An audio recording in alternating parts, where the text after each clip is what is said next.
This is the story of a racist policeman, Officer Bradley, who targets a black driver named Marcus during what seems like just another routine traffic stop. But things take a surprising turn when the very man Bradley intends to oppress is caught in a life-threatening fire, and the officer is forced to question his own values in a split-second decision that could save or end a life. What unfolds is a gripping, emotional story about race, redemption, and the unexpected power of human compassion. Before we dive into the full story, don't forget to like, share, and subscribe to the channel for more captivating content like this. Now, let's get into it. It was a sweltering summer afternoon when Officer Bradley patrolled the streets of his small, predominantly white town. He was known for his heavy-handed approach to policing, particularly when it came to minorities. His colleagues never said anything outright, but whispers about his prejudices had circulated around the precinct. As he cruised down Main Street, a sleek black sedan caught his eye. The driver, Marcus, a young black man, was heading home after a long day at work. Bradley narrowed his eyes and, without any real cause, flicked on his lights. "Time to show these people who's in charge," he muttered under his breath, pulling Marcus over. Marcus sighed as he saw the flashing lights in his rearview mirror. He had done nothing wrong, but years of experience had taught him that sometimes simply existing in the wrong place at the wrong time could be enough. Officer Bradley approached the vehicle with a swagger, hand resting on his holster. "License and registration," he barked, not bothering with pleasantries. Marcus complied, his heart racing, aware that any sudden move could escalate the situation. Bradley scanned the documents and, finding nothing wrong, decided to press on. "You in a hurry or something?" he asked, his tone dripping with suspicion. Marcus shook his head. "No, officer, just heading home." But Bradley wasn't satisfied. He wanted a reason to extend this encounter, to show his dominance. "Mind if I take a look inside the vehicle?" he asked, though it was more of a demand than a question. Marcus hesitated, knowing his rights but also knowing what defiance might lead to. "I don't consent to searches," he replied firmly, though his voice wavered slightly. Bradley's eyes flashed with annoyance. He had expected submission, not resistance. "Step out of the vehicle," he ordered. His hand now fully gripped his gun, even though there was no threat. As Marcus stood by the side of the road, Bradley began rifling through the car, looking for anything to justify his actions. He found nothing, but that didn't stop him from making snide remarks under his breath. "All clear," Bradley finally said, though the words were spoken with disappointment. He handed Marcus back his license, but not without delivering a parting shot. "Next time, try not to look so suspicious." Marcus drove off, his hands gripping the wheel tightly, his mind racing. He had narrowly escaped a situation that could have easily escalated into violence, but the humiliation and anger still boiled inside him. How many more times would he have to endure this? Meanwhile, Bradley got back in his patrol car, satisfied that he had reminded yet another black man who was in charge. But, deep down, a tiny sliver of doubt had begun to gnaw at him. He pushed it aside. He was just doing his job, wasn't he? Later that evening, the town was thrown into chaos. A fire had broken out in a residential building. The flames spread quickly, consuming everything in their path. Marcus, on his way home, saw the smoke in the distance. His heart sank when he realized it was his neighborhood. Without thinking, Marcus raced toward the blaze. His first instinct was to help, but little did he know, Officer Bradley had also been called to the scene. As Bradley arrived, the scene was chaos. Firefighters struggled to contain the inferno, and terrified residents were being evacuated. The officer's eyes widened when he spotted Marcus among the crowd. Fate had thrown them together once again, but this time, the stakes were much higher. Marcus saw a woman screaming for help. Her child was trapped inside the building, and no one could reach him in time. Without hesitation, Marcus sprinted toward the flames, ignoring the shouts to stay back. Bradley watched in disbelief. Bradley's training told him to hold back, wait for the professionals. But something inside him snapped. For the first time, he saw Marcus not as a suspect, but as a human being, one risking his life to save another. Against his instincts, Bradley rushed after Marcus, plunging into the burning building. The smoke was thick, and the heat was unbearable, but the officer followed Marcus's silhouette through the flames. Inside the building, the heat was suffocating. Bradley could barely see, but he heard Marcus's voice shouting for the child. They were running out of time. Bradley's heart pounded in his chest, not just from the exertion, but from the realization that he was now fighting to save a life, perhaps even his own. Together, they found the child huddled in a corner, terrified. Marcus grabbed the child and turned to escape, but a beam collapsed, blocking their exit. Bradley sprang into action, pulling Marcus and the child out of harm's way. With the child in Marcus's arms, they raced back toward the exit, dodging falling debris and choking on smoke. Bradley led the way, using his training to find a safe path through the chaos. For the first time, the two men worked together as equals, united by a common goal: survival. Just as the flames threatened to overwhelm them, they burst through the door and into the cool night air. The crowd erupted in cheers as Marcus handed the child to the frantic mother, who wept with relief. Bradley stood back, watching Marcus reunite the mother with her child. For the first time in his career, he felt something shift inside him. The man he had targeted earlier that day had just risked his life to save someone else, and without hesitation. In that moment, Bradley realized how wrong he had been, about Marcus, about everything. And yet, the story wasn't over. After the fire, Bradley couldn't shake the emotions coursing through him. He'd always prided himself on being a tough, no-nonsense cop, but this day had shattered that image. He couldn't deny the truth anymore. He had judged Marcus unfairly. Gratitude for Marcus's bravery and guilt for his earlier behavior weighed heavily on his mind. Marcus, still catching his breath, didn't know what to expect. Would Bradley act like nothing had happened, or was this a turning point? Later that night, Bradley sat alone in his patrol car, replaying the day in his mind. He wanted to apologize, but the words wouldn't come easily. The next day, he decided to approach Marcus at his workplace, where Marcus worked as a mechanic. As he pulled into the shop, the atmosphere was tense. "I just came to thank you," Bradley started awkwardly. Marcus looked up from the car engine, unsure how to respond. Bradley's face was serious, but his voice betrayed an unfamiliar vulnerability. "What I did during that traffic stop, I was wrong. I need to apologize. I've been wrong about a lot of things." Marcus wiped his hands on a rag and considered the officer's words. It wasn't often that people like Bradley admitted fault. "You're right," Marcus said, "but words don't erase actions." While Marcus appreciated the apology, trust didn't come easy. He had spent his life dealing with people like Bradley, who saw him as a threat based solely on the color of his skin. Bradley, on the other hand, was grappling with his own guilt and discomfort. Could they ever truly see eye to eye? Marcus decided to leave the conversation with a simple, "We'll see." It wasn't forgiveness, but it was a step toward healing. The next few days, Bradley's actions at the fire spread through the police department. Some officers commended his bravery, while others felt uneasy about him working so closely with Marcus. The precinct had always had an unspoken code when it came to interactions with certain communities, and Bradley's sudden change in attitude wasn't going unnoticed. One officer, Officer Jenkins, a close friend of Bradley's, confronted him. "What's with the soft spot for that guy? You going to let this change how you do your job?" Bradley felt cornered. Jenkins had been his partner for years, but his words made Bradley realize how deep the division went within the department.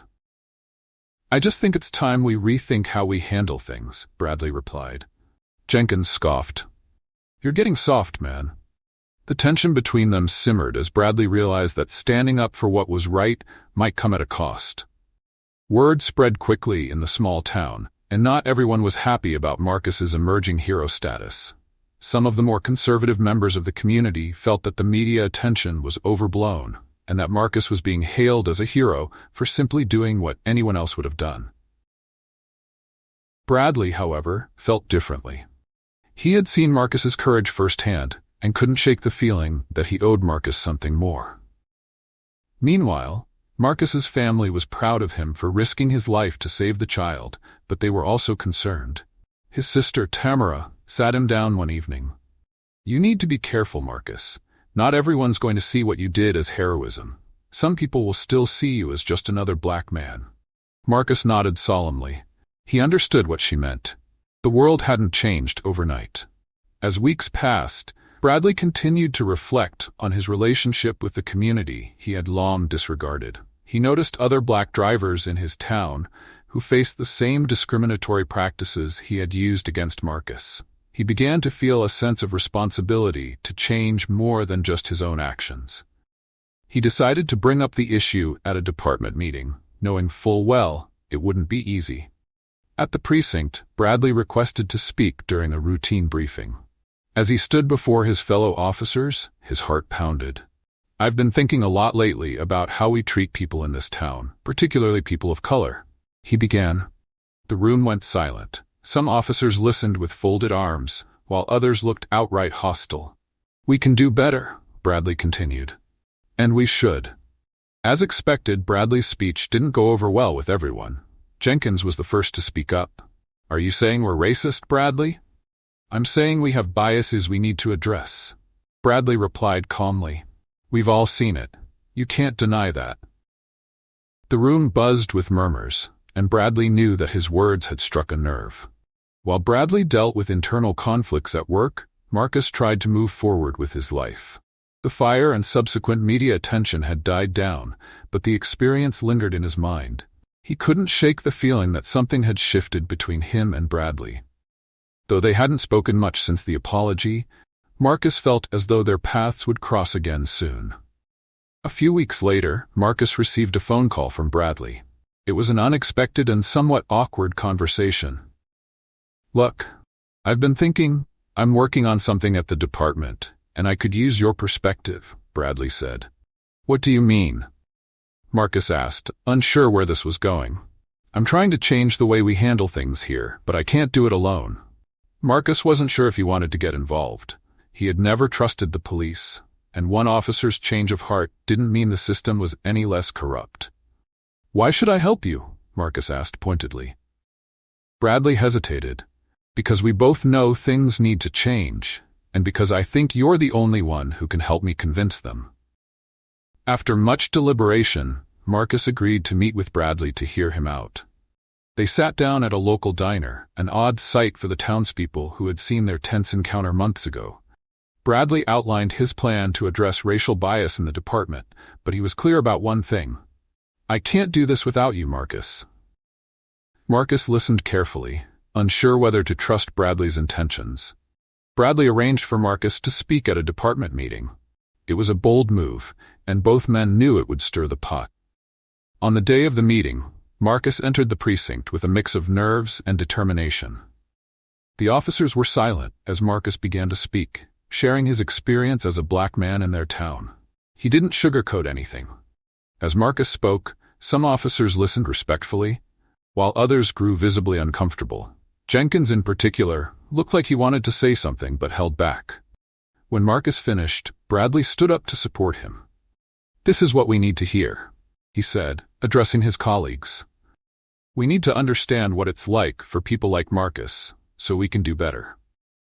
After the meeting, Jenkins finally confronted Bradley. "You're really going through with this, huh? Bringing an outsider into our business?" "He's not an outsider," Bradley replied firmly. "He's part of this community. And so are we." Jenkins shook his head. "I don't like where this is going, Bradley. Watch your back." Word of the meeting reached the police chief, and he called Bradley into his office. "What's this I hear about you bringing civilians into our meetings?" the chief asked, his tone wary. Bradley took a deep breath. "I'm trying to make sure we do right by the people we serve. Marcus can help us understand the issues we've been ignoring." The chief leaned back in his chair, considering. "You're walking a fine line, Bradley." While Bradley faced resistance within the department, Marcus also encountered skepticism from his community. Some of his friends and family were wary of him working with the police, fearing he would be used as a token or scapegoat. Tamara was the most vocal. "Be careful, Marcus. Don't let them use you just to say they're not racist." Marcus knew she was right to be cautious, but he also saw an opportunity for change.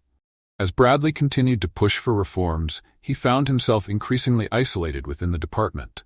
Officers who had once been his friends began distancing themselves, and Jenkins barely spoke to him anymore. It was a lonely road, but Bradley knew it was the right one. Despite the pushback, some small changes started to take root. A few officers approached Bradley privately, expressing support for his efforts. "We're not all like Jenkins," one officer said quietly. "I want to see things get better too."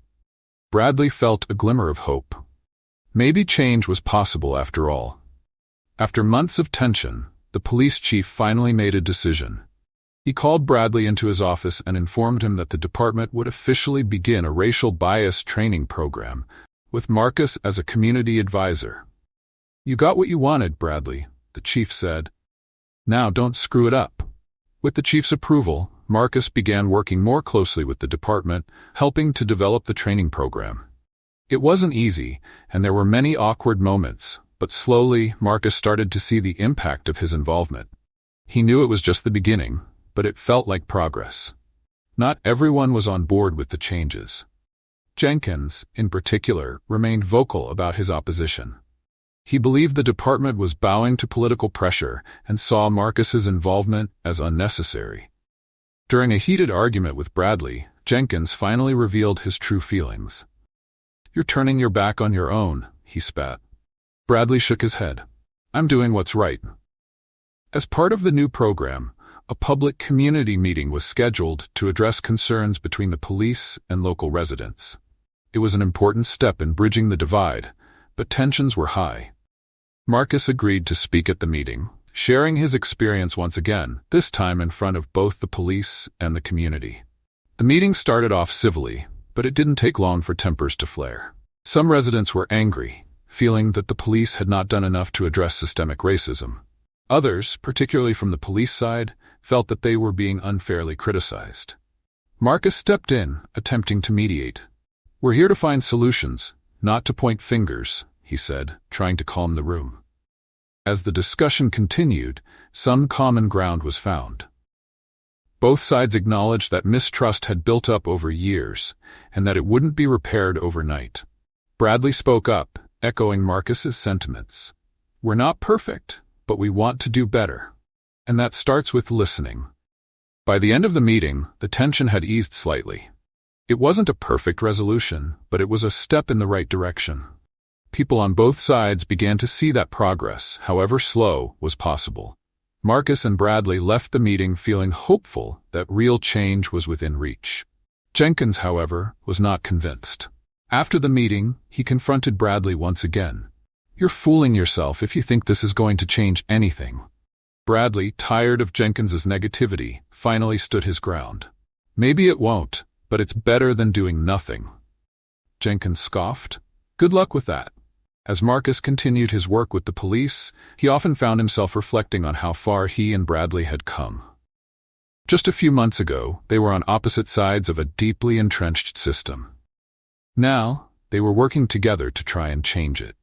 It wasn't easy, and Marcus knew there was still a long way to go. But he also knew that this was the first time he'd ever seen an officer take real responsibility for their actions. The fire that had brought Marcus and Bradley together remained a pivotal moment in both their lives. It was the catalyst for change, not just within themselves, but also within the community. As Marcus continued to speak at meetings and work with the department, he realized that the fire had given him a voice he hadn't known he had. And for Bradley, it was a constant reminder of how close he had come to losing his way. The months that followed were difficult, but slowly, the relationship between the police and the community began to improve. There were still setbacks, but there was also progress. Marcus and Bradley continued to work together, and their once tense relationship had evolved into something resembling respect. In a surprise move, Jenkins announced his resignation from the police force. He had grown increasingly uncomfortable with the direction the department was heading, and decided it was time to leave. While some officers were sad to see him go, others, including Bradley, saw it as an opportunity to push forward with the changes they had started. With Jenkins gone, Bradley felt a renewed sense of purpose. The department was far from perfect, but he was determined to see the reforms through. He knew that real change wouldn't happen overnight, but he was willing to fight for it. Marcus, too, felt a sense of optimism. For the first time, he believed that the town might actually be on the path to becoming a better place for everyone. One evening, Marcus and Bradley found themselves sitting on a bench overlooking the town. It had been a long journey for both of them, and as they reflected on everything that had happened, they realized how much they had grown. "We've come a long way," Bradley said quietly. "Yeah," Marcus agreed, "but there's still a long way to go." As Marcus and Bradley looked toward the future, they knew that the road ahead would be challenging. There were still deep-rooted issues to address, both in the police department and in the wider community. But they also knew that they had the power to make a difference, no matter how small. And so, with a renewed sense of purpose, they both committed to continuing the fight for justice, equality, and understanding. Thank you for watching. If you enjoyed this story, make sure to like, share, and subscribe to the channel for more captivating stories like this one.